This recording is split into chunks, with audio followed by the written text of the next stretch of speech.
Kalian tahu nggak sih, Amerika itu lagi terancam bangkrut. Ini gue jelasin kenapa. Menjalankan sebuah negara itu ada kemiripannya kayak bisnis. Negara dapat pendapatan dari pajak termasuk pajak gaji kalian, PPN, BPHTB, dan juga PPH badan. Sedangkan untuk pengeluarannya kita kenal sebagai belanja negara seperti untuk jalan tol, bendungan, airport, fasilitas kesehatan, dan juga gaji PNS. Dan kalau misalnya pendapatannya itu lebih sedikit dari pengeluaran, negara juga bisa dibiayai sama hutang. Dan sama seperti bisnis, negara bisa mempunyai pendapatan yang lebih besar daripada pengeluaran, ini namanya surplus. Dan bisa juga negara mempunyai pengeluaran yang lebih besar daripada pendapatan, ini namanya defisit. Apalagi kalau misalnya lagi sibuk sama perang. Kalau misalnya kalian lihat Rusia untuk periode Januari sampai Maret 2023, Rusia mencatat defisit 29 miliar dolar gara-gara pendapatan mereka itu jatuh karena ekspor yang berkurang, sedangkan pengeluarannya itu lagi naik tinggi banget akibat perang sama Ukraina. Dan di Amerika, menariknya, surplus terakhir mereka itu di tahun 2001 lebih dari 20-an tahun yang lalu, dan defisit Amerika itu meroket saat COVID-19. Dan Amerika membiayai defisit ini dengan hutang, namanya adalah Treasury Securities yang terdiri dari Treasury Bonds, Treasury Notes, dan juga Treasury Bills.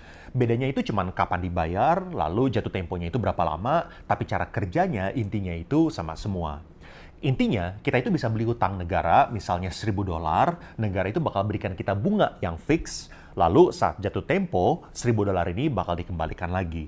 Dan ini gue ambil dari Wall Street Journal ya. Perusahaan yang mempunyai track record yang sangat bagus, misalnya kayak Microsoft, itu diberikan kesempatan untuk bayar bunga yang relatif lebih rendah karena mereka dianggap aman, AAA ratings. Sedangkan untuk Credit Suisse, itu mereka hampir bayar 10% untuk high yield bonds-nya mereka saat mereka udah kasih tau ke publik bahwa hutang mereka itu memiliki risiko yang relatif tinggi. Dan duit investor itu akhirnya pada angus semua ya untuk yang high yield bonds saat Credit Suisse akhirnya di take over sama UBS. Dan ini kan udah jelas, lebih tinggi resikonya, lebih tinggi potensi keuntungannya. Dan pertanyaan yang ditanya sama investor adalah, berapa bunga yang investor bakal dapat kalau misalnya persepsi resikonya itu mendekati nol? Dan jawaban dari investor adalah, liatin aja Treasury Securities. Karena Treasury Securities di Amerika sampai saat ini masih terus dianggap sebagai benchmark hutang yang teraman. Nah, sekarang uang Amerika itu udah mau habis. Dan tanggal kapan uang mereka habis itu dinamakan X-date. Dan ini adalah chart semacam cash flow-nya Amerika ya. Kalau misalnya ada pendapatan uang, seperti tax day, uang mereka bakal naik. Dan X-date-nya itu diestimasikan tanggal 18 Agustus 2023. Harusnya solusinya itu adalah yang kayak tadi kita udah bahas, tinggal tambahin aja utang. Masalahnya, debt ceiling atau batas utang Amerika itu udah mentok. Dan ini yang mengakibatkan Amerika terancam bangkrut. Jadi di video kali ini gue mau jelasin 3 hal. Apa sih debt ceiling? Kedua, apa sih implikasinya kalau misal Amerika sampai gagal bayar? Dan terakhir, berapa besar kemungkinan Amerika itu bakal bangkrut? Ini gue rekod hari Senin, sebenarnya gue udah telat ya, udah gagal rekord hari Minggu, dan kenapa gue telat 1 hari, ini alasannya. Don't forget to like the video. Don't forget to like the video. Ting! Then And subscribe for more. try some more. Oke, Dedi sekarang record dulu, oke? Tulisan ke bawah boleh? Terus tulisan mau di mana? Ini Di sini Dedi recordnya gimana? Hah? Iya ini. ya. Begitulah ya, kalau misalnya punya anak, awal-awal dia sih sempat bilang cuma mau main sebentar sama gue, tapi ternyata kebablasan.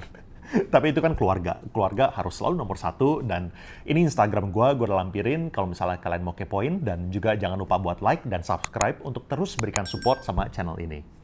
Let's go! Peraturan debt ceiling itu udah dibikin sejak tahun 1917 buat kontrol keuangan Amerika. Sebelum ada debt ceiling, setiap kali Amerika mau nambahin utang itu harus minta persetujuan Kongres, jadinya nggak efisien. Dan sebenarnya tujuan debt ceiling ini sebenarnya bagus untuk mendorong kedisiplinan fiskal. Misalnya dengan naikin pajak atau turunin pengeluaran. Intinya supaya berusaha agar jangan defisit, supaya utangnya itu jangan kegedean. Dan berdasarkan peraturan tahun 2021, batas utang atau debt ceiling yang ditetapkan adalah 31,4 triliun US dollar dan nggak boleh ambil utang lagi.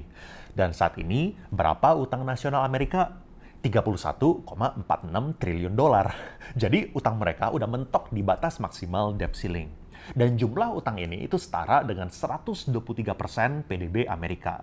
Dan seperti yang tadi gue udah bilang, Amerika diestimasikan bakal kehabisan uang bulan Agustus, walaupun itu udah menggunakan extraordinary measure atau langkah-langkah darurat untuk perpanjang nafas mereka.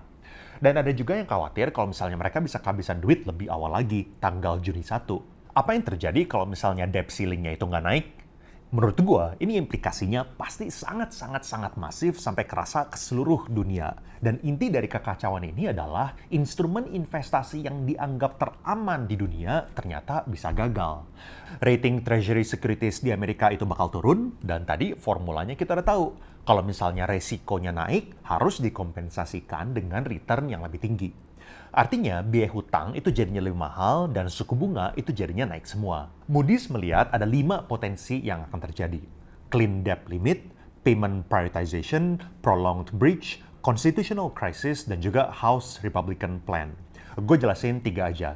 Clean debt limit itu adalah yang paling nggak ada dampaknya. Artinya debt ceiling-nya itu bakal naik sebelum X date atau sebelum duitnya itu habis, jadi semuanya akan berjalan dengan normal. House Republican Plan artinya mengikuti proposal untuk memangkas belanja negara secara masif sebesar 16 triliun US dollar termasuk program pertahanan mereka. Lalu ada payment prioritization yang sesuai namanya, Amerika bakal harus pilih siapa yang mereka harus bayar duluan kalau misalnya duitnya itu terbatas. Apakah investor Treasury Securities yang selalu menganggap hutang Amerika itu yang paling aman, makanya mereka harus didahulukan supaya jangan ada kehilangan kepercayaan dari investor-investor? Atau apakah biaya listrik di gedung pemerintahan? Kelihatan kan, ini gimana cara milihnya? Gimana cara memprioritaskannya? Ngambil keputusannya itu gimana? Kebayang nggak sih kalau misalnya guru-guru sekolah publik tiba-tiba nggak dibayar gajinya? Artinya guru-guru nggak ada yang ngajar. Kalau misalnya guru-guru nggak ada yang ngajar, sistem edukasi Amerika itu bakal hancur lebur. Kebayang nggak sih kalau misalnya polisi-polisi di Amerika gajinya itu nggak dibayar? Kalau misalnya ada kriminal dan mau lapor ke polisi, gimana caranya? Terus yang bayarin maintenance mobil polisi siapa? Gimana dengan orang-orang yang udah investasi di treasuries karena mereka anggapnya itu sangat-sangat aman, tapi ternyata bangkrut dan nggak bisa dibayar? Memilih siapa yang dibayar duluan, itu bukan jawaban yang gampang. Menurut gue, implikasi kebangkrutan Amerika, kalau misalnya ini benar terjadi ya, itu sangat masif dan nggak ada satu orang pun yang bisa tebak sampai sejauh apa implikasinya. Dan dampaknya itu pasti bukan cuma ke Indonesia aja, tapi pasti ke seluruh dunia karena Amerika adalah negara dengan PDB terbesar di dunia dan akibat globalisasi, semua negara itu saling ada hubungannya. Contoh, kalau misalnya debt ceiling-nya ini nggak dinaikin, Moody's memprediksikan Amerika akan kehilangan 7 juta pekerjaan dan juga mendorong tingkat pengangguran jadi di atas 8% atau lebih dari 2 kali lipat dibandingkan tingkat pengangguran yang sekarang. Bunga hutang pasti akan melonjak di awal-awal dan ini baru efek domino yang pertama dan gue nggak bisa kebayang apa yang akan terjadi berikutnya soalnya Amerika nggak pernah sekalipun mengalami kegagalan bayar dan kalau misalnya dulu banyak influencer yang bilang 2023 itu resesi, kebangkrutan Amerika pasti bakal memicu kekacauan ekonomi global. Berapa besar sih kemungkinan Amerika bakal bangkrut? Sebenarnya kalau misalnya kita lihat sejarah, kemungkinannya itu sangat kecil. Soalnya sejak tahun 1960 sampai sekarang, debt ceiling itu udah dinaikin 78 kali. Jadi walaupun ada banyak drama dalam pemerintahan Amerika, bolak-balik pada saling nggak setuju, ujung-ujungnya secara sejarah mereka itu selalu sepakat. Ini secara sejarah ya, dan itu justru masalahnya. Asumsi yang sangat mengkhawatirkan kalau misalnya semua orang berasumsi ini pada bakal berjalan lancar-lancar aja. Contoh, walaupun X date-nya itu udah tambah dekat, suku bunga dan harga saham nggak ada yang terkoreksi dan turun, soalnya semua investor itu percaya sejarah pasti berulang-ulang terus, dan debt ceiling-nya itu pasti bakal dinaikin.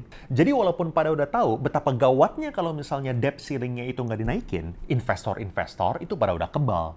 Dan ini bisa menjadi signal yang salah untuk pemerintahan dan juga Kongres yang ngerasa nggak ada yang perlu dikhawatirkan. Toh lihat aja saham sama suku bunga, nggak ada yang terkoreksi. Kita lihat gimana nanti bulan Juni, tapi seharusnya atau semoga Amerika itu nggak bakal bangkrut ya. Ini semoga dan seharusnya ya. Soalnya walaupun partainya itu adalah Republican lawan Demokrat yang benar-benar nggak bisa sepakat di banyak hal, lihat aja Donald Trump lawan Joe Biden. Tapi gue berharap mereka masih punya akal sehat dan ngerti bahwa Amerika itu nggak boleh bangkrut. Soalnya implikasinya itu bukan cuma mereka doang, tapi kita-kita itu juga pasti kena. Bener atau enggak, kita cuma bisa sama-sama lihat nanti. Anyway, kalau misalnya lo mau nonton tentang investasi di surat berharga negara, investasi yang dijamin sama undang-undang, makanya dianggap sebagai investasi yang aman, kalian bisa klik di sini. Atau kalau misalnya kalian mau dengerin tentang kasus korupsi yang terjadi di Indonesia, kalian bisa nonton channel versi global gua di sini. Thank you and I will see you guys again in the next video.